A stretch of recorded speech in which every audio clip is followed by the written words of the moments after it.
Auto dubbing will should be enabled on your channel. এই mail কি আপনারা এসেছে? যদি না আসে আপনি অপেক্ষা করেন, আপনিও পাবেন। এই মেলে কি বলেছিল আপনাদেরকে আমি পড়ে শোনাচ্ছি। এখানে ইংলিশ আছে, আমি বাংলায় ট্রান্সলেট করতেছি।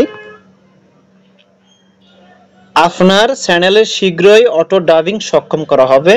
হাই টেকনিক্যাল আলাউদ্দিন, আমরা শীঘ্রই আপনার চ্যানেলে স্বয়ংক্রিয় ডাবিং সক্ষম করব। এর অর্থ হলো ইউটিউব স্বয়ংক্রিয়ভাবে বিভিন্ন ভাষায় অনুবাদিত অডিও ট্র্যাক তৈরি করবে, যার ফলে আপনার কন্টেন্ট আরও বেশি দর্শকের কাছে অ্যাক্সেসযোগ্য হবে। কোনো পদক্ষেপ নেওয়ার প্রয়োজন নেই, আগামী কয়েক সপ্তাহের মধ্যে আমরা আপনার চ্যানেলে এটি সক্ষম করব। আমাকে গতকাল মেসেজটা দিয়েছিল, অর্থাৎ গতকাল থেকে আগামী কয়েক সপ্তাহের মধ্যে আমার চ্যানেলে এটি চালু করে দেওয়া হবে। একবার সক্ষম হয়ে গেলে আপনি যখন একটি নতুন ভিডিও আপলোড করবেন, তখন আমরা স্বয়ংক্রিয়ভাবে আপনার ভিডিওতে ডাব করা অডিও যুক্ত করব।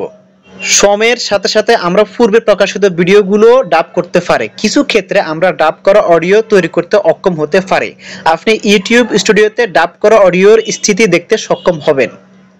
আজ থেকে কার্যকর। আপনি আপনার চ্যানেল সেটিংস, আপলোড ডিফল্ট, উন্নত সেটিংস, স্বয়ংক্রিয় ডাবিংয়ে আপনার সম্পূর্ণ চ্যানেলের জন্য স্বয়ংক্রিয় ডাবিং বন্ধ করতে পারেন।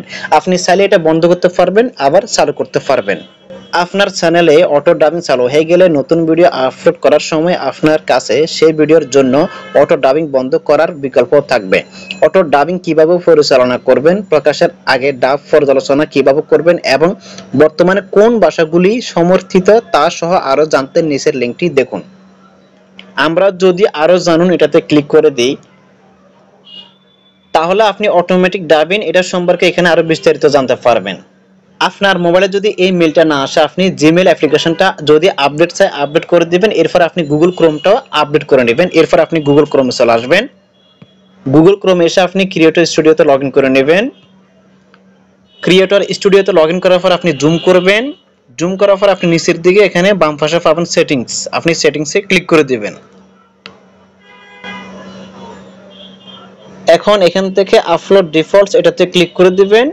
তারপর এখান থেকে অ্যাডভান্স সেটিংস এটাতে ক্লিক করে দিবেন। এরপর একটু নিচের দিকে আসবেন, আসার পর আপনি এখানে পাবেন অটোমেটিক ডাবিং। এই অপশনটা আপনার এখানে চলে আসবে। এই পাশে আপনার এনেবল লেখা থাকবে, আপনি এনেবলে ক্লিক করে দিবেন। এই বিষয়ে যদি আপনারা বিস্তারিত ভিডিও চান, তাহলে আমার এই ভিডিওর কমেন্টে জানাবেন, আমি বিস্তারিত বিষয় নিয়ে ভিডিও দেওয়ার চেষ্টা করব। যদি ভিডিওটি ভালো লাগে লাইক, কমেন্ট এবং সাবস্ক্রাইব করতে ভুলবেন না।